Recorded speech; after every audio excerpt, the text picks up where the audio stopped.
All right, shalom, shalom. First off, give all praise, honor, and glory unto Yahweh, Bahashem, Yahushai, Bahashem, Rakar Kadash, giving double honors to the apostles and the elders of GMS. Salutes and honors to the elect, all the brothers across the four corners who are enduring in truth and sincerity, all the men and the women who follow. This is the brother Kratazah from the GMS Nebraska camp, coming back at you with another lesson through the spirit and power of Yahweh Shem Yahushai. This lesson being entitled Real Wealth in Ancient Times versus Our Fiat Currency Today. All right, so let's start off with this precept in Tobit chapter 1. All right, it says, I'll start at verse 13. Matter of fact, let's start up a bit so that we get a idea on the situation. Um,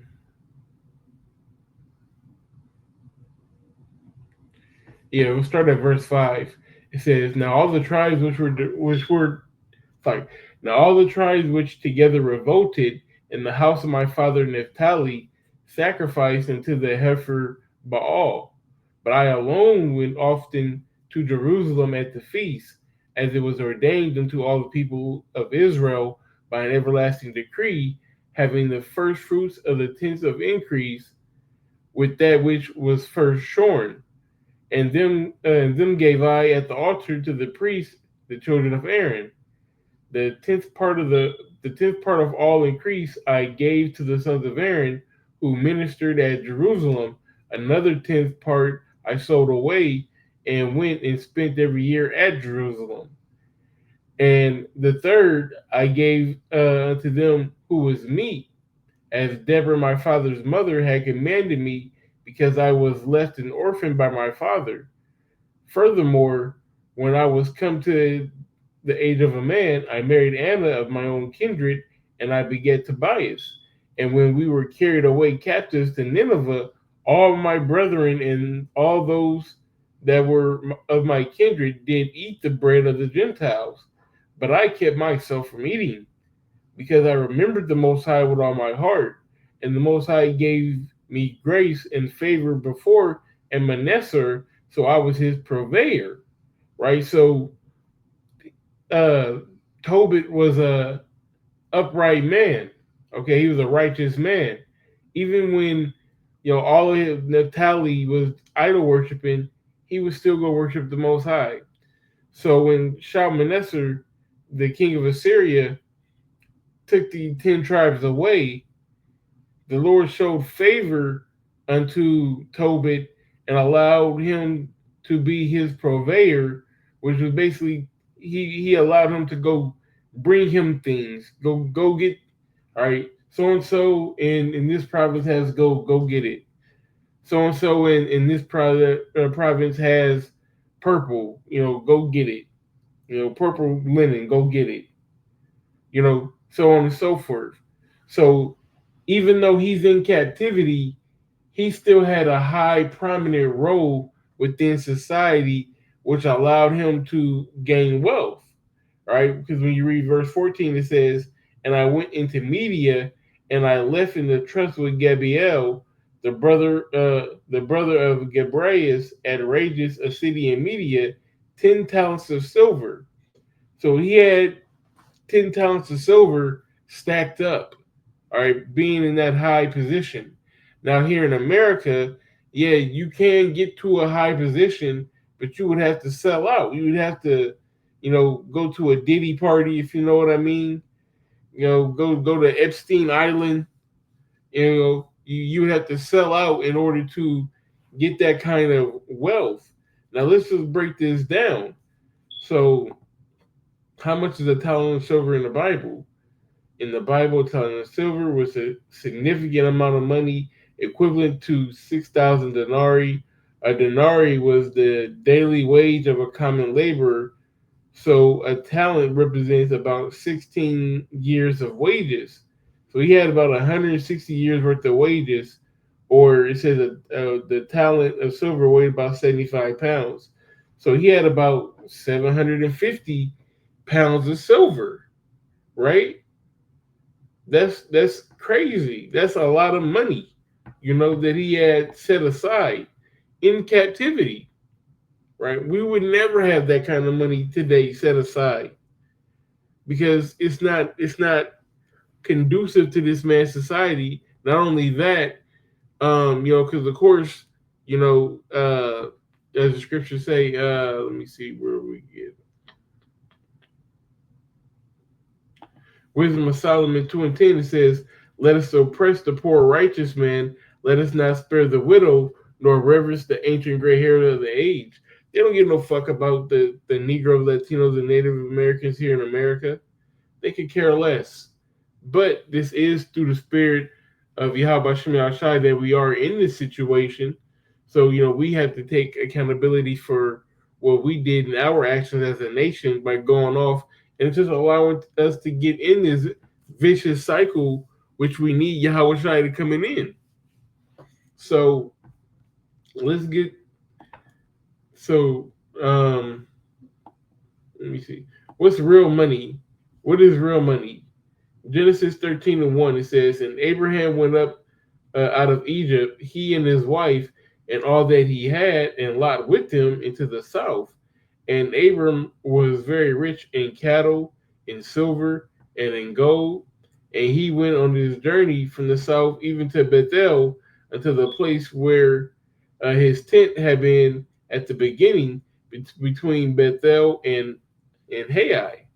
It says, "unto the place of the altar which he had made there at the first, and there Abram called on the name of the Lord Yahweh.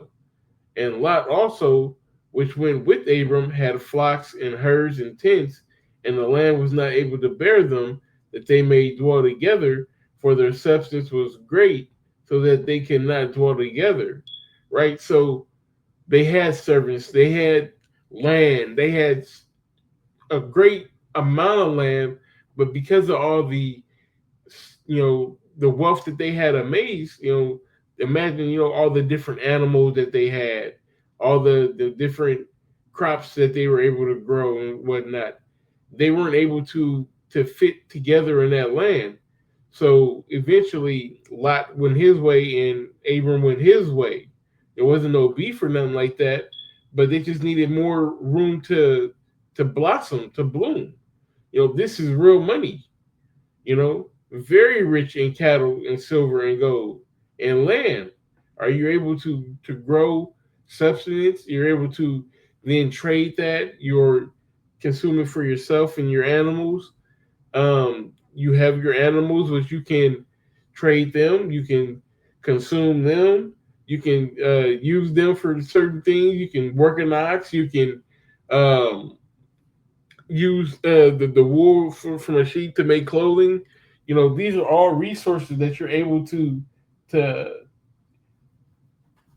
reuse and use in bulk. Like chicken eggs, all kinds of stuff. You can sustain yourself, but it's not like that here in America. We're under a whole nother system where we've been systematically put in ghettos, and it's like a dog eat dog world, man. We're crabs in a bucket. When someone tries to get out, he just get pulled right back down. So let me see. Let's get rid of some of these so that we know where we're at. Um,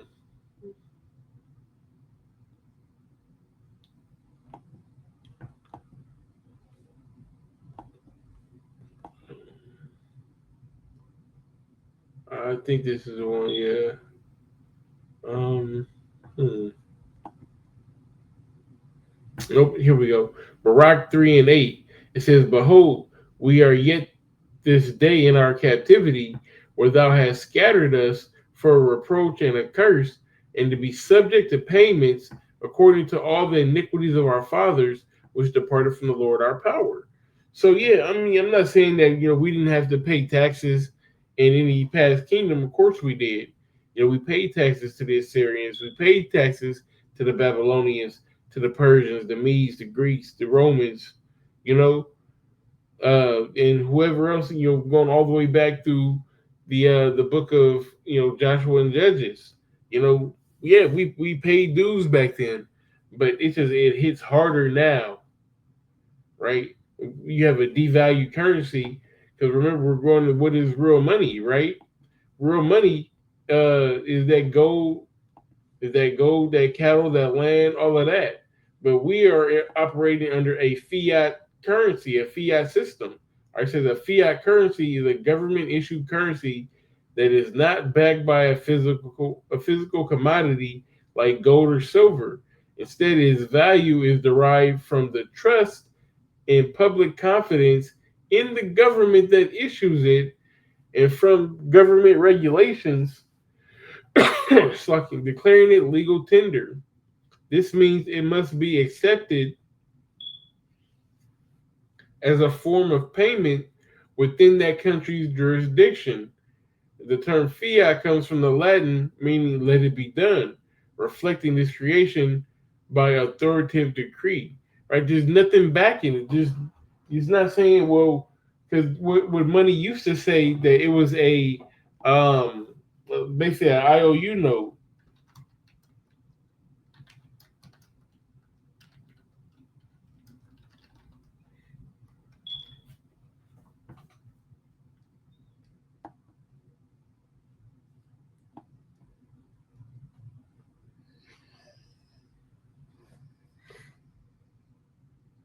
Let me see.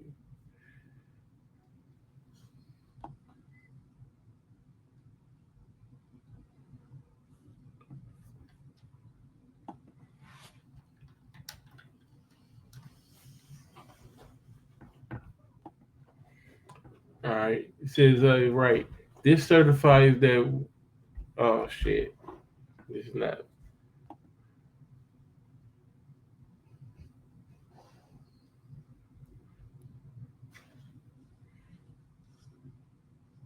It's basically an IOU, one tax free buck.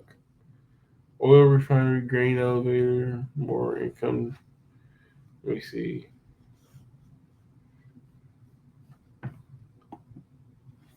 If I can get an actual old old school bill.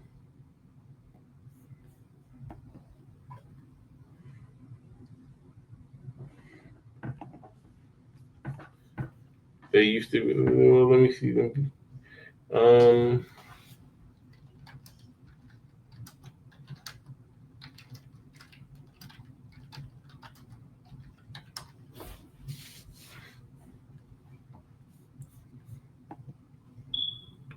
right. $100, Treasury, United States, a gold coin. Um, Let me see.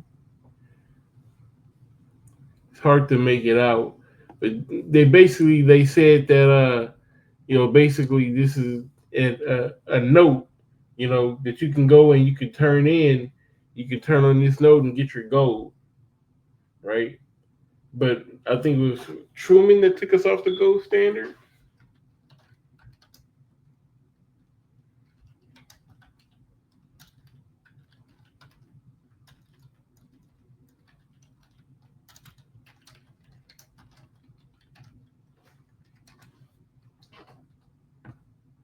Was it Okay, Roosevelt. Roosevelt took us off the gold standard.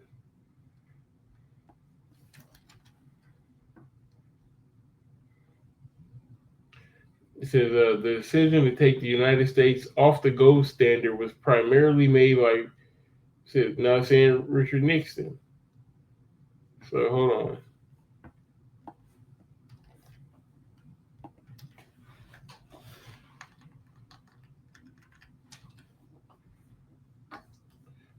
Yes, it's true that FDR, Franklin D. Roosevelt, took the United States off the gold standard.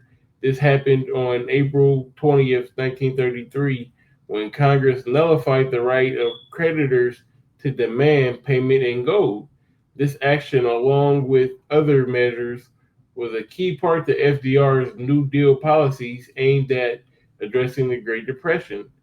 So they manufactured the Great Depression to basically seize the gold for themselves. Because if every one of the people in the country had gold, and they were exchanging it for these um, IOU notes, then anybody could just turn in their IOU note at the same time, and then the banks would go bankrupt, right?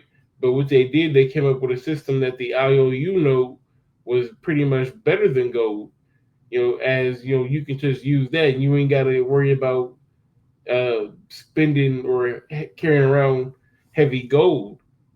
So what they did, they had everybody turn in their gold in exchange for the FRNs for the greenbacks. All right, for just regular schmegler dollars, right? Just regular dollars. Not even one of these or one of these. Just regular schmegler money that's not backed by anything. Just Edomite faces on it. So going back to where we were at, this is real money, but what we're experiencing, um, we're subject to payments.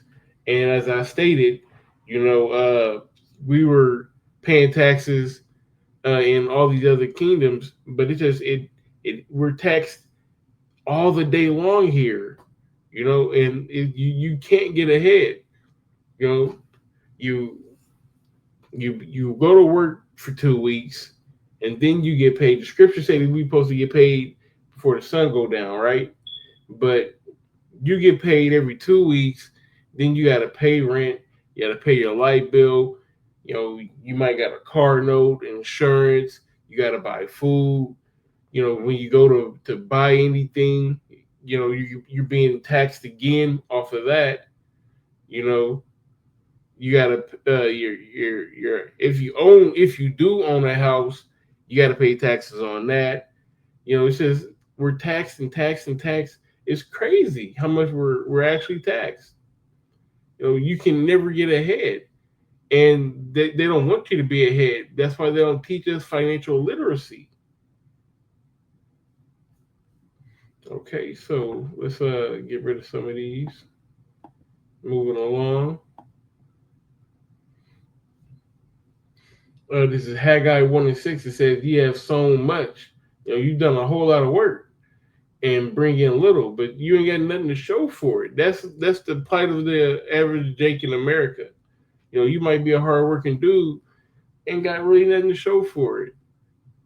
So yeah, so that's why a lot of Jake go to that life of crime because it's fast money, and that's the only way that we know how to get it. We weren't taught.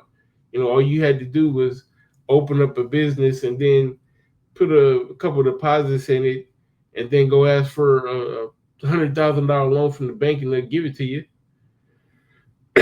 We don't know anything about that. We don't know anything about having a family trust or things like that, man. Things that wealth build. We're not privy to that. So we sow much and bring in little. Ye eat, but ye have not enough to drink. But ye are not filled with drink. It says, ye drink, but ye are not filled with drink. Ye clothe you, but ye are none warm. And he that earneth wages to put in bags with holes, right? Put it into a bag with a hole in it. That's what it seemed like. The money come in, the money go out. You get paid on a freaking Friday. You broke by Friday night because you done paid all your bills. Put a little food in the house. You might get enough to live comfortable to the next paycheck, but you don't have abundance. You know, maybe you can go out this week. Maybe you can't. Maybe the rest of this money is for gas and for food to make it to the next week. Don't have kids and you gotta buy kid shoes or kid clothes. It's crazy, you know. But this is what we um get, so to speak, for worshiping other gods. hey, it's bad news than better ass home. However the saying goes. And oh yeah, speaking going back to the value of the money, this is Habakkuk 2:5. It says, "He also because he transgresseth by wine." Speaking of the so-called white man and his doctrine, he is a proud man, neither keepeth at home, who enlarges his desires as hell, and is as death and cannot be satisfied because he's greedy. So he wasn't satisfied with the 13 colonies. He had to take the whole land. He had to kick Gad and Reuben out. He had to kick Issachar out, and do all kind of atrocious acts because he coveted the land. All right, who it says that who's enlarged of his desire as hell, and cannot be satisfied, and is as death because he killed a lot of people along the way. That's what the so-called white man does. It says, "But gather unto himself, to him all nations, and heapeth unto him all people. Shall not all these take up a parable against them, and taunting proverb against them, and say, Woe to him that increases that which is not his?" And the so-called white man is guilty of that. He got his hand in everybody's pocket. All right, it says that how long, and to him that ladeth himself with thick clay. Now, this thick clay represents debt, all right, heavy debts. All right, the word I bought heavy debt pledges. You owe something. All right, and the money here in America has been dwindling because of the heavy debts. All right, this matter of fact, let's pull up the debt clock real quick.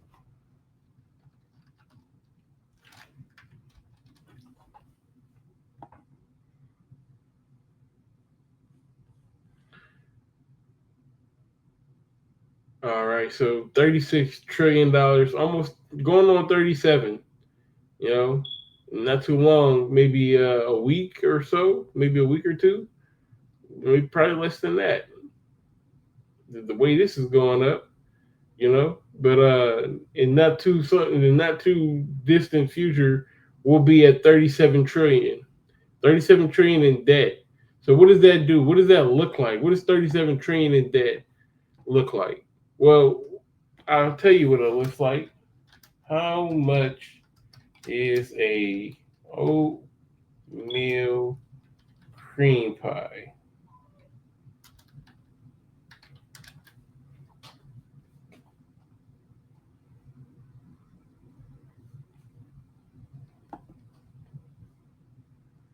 You see, this is an oatmeal cream pie, right? And this is, they had the box of them or whatnot.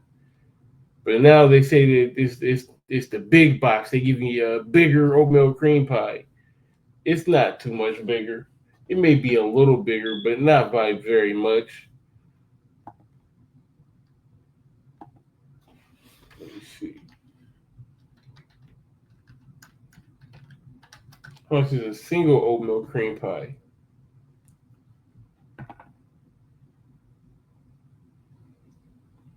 It's not 27 cents. Don't tell that fucking lie. Out of a fucking 12 box. No, don't tell that lie.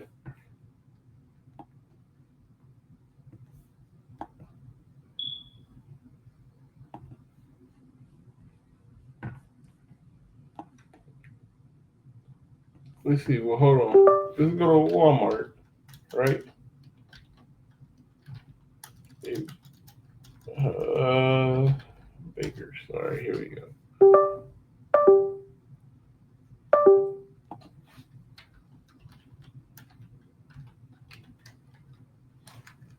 Oatmeal cream pie. They giving me the boxes. I just want a regular single little Debbie cake,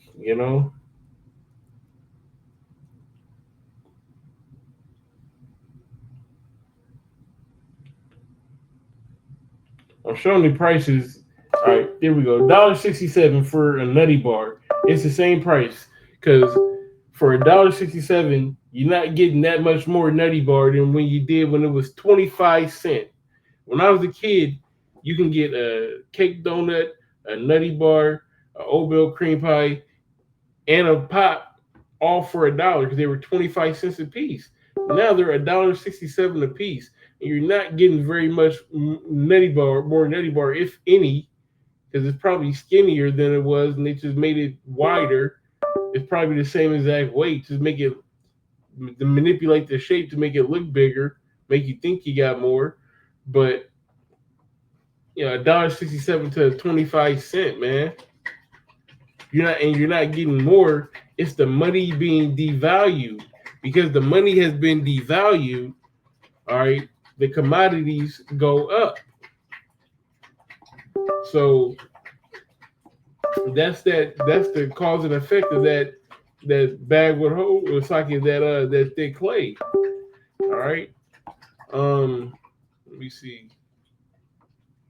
Is there anything that I forgot?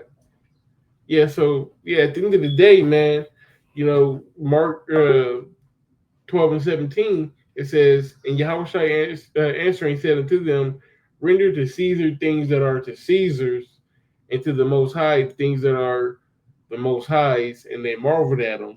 At the end of the day, man, fuck this system, man. You know, of course, we got to do what we got to do. We have money is a defense. You know, you need money. You got to go to work. You got to put gas in your car. You got to pay your bills. You got to take care of your family. You know, but money is not going to be what gets you into the kingdom. Okay, money is a conduit to get what we need on this side. We ain't gonna worry about money on the other side because we're gonna have the best of the best and the most of the most, right? So, hey man, it got Caesar's face on it for a reason because it belonged to him. All right, we belong to the Most High. So let's keep the Most High, in our thoughts, and our prayers, and our actions. And we'll end it with this. This is Proverbs 20 and 15. It says, there is gold and a multitude of rubies, but the lips of knowledge are a precious jewel. Right? Because we speak this truth, we speak life into the nation of Israel. We speak life into the coming of the Yahweh Bashem Yahushai. All right. And that's our goal, is to get up out of here. So we're going to keep spitting these biblical facts, doing these lessons. All right. Enduring it to the end, man, making our body the living sacrifice. That's what it's all about. All right. Um, fuck this money.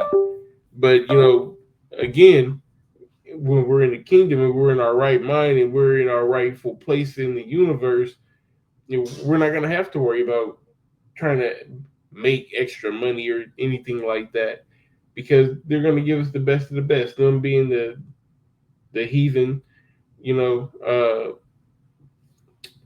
Yeah. So with that being said, Lord of Lord, this is edifying, and we give all praise, honor, and glory unto Yahweh, Bahashem, Yahushai, Bahashem, Rakar Kadash, giving double honors to the apostles and the elders of GMS. Salutes and honors to the elect, all the brothers across the four corners who are enduring in truth and sincerity, of the men and women who follow. Shalom.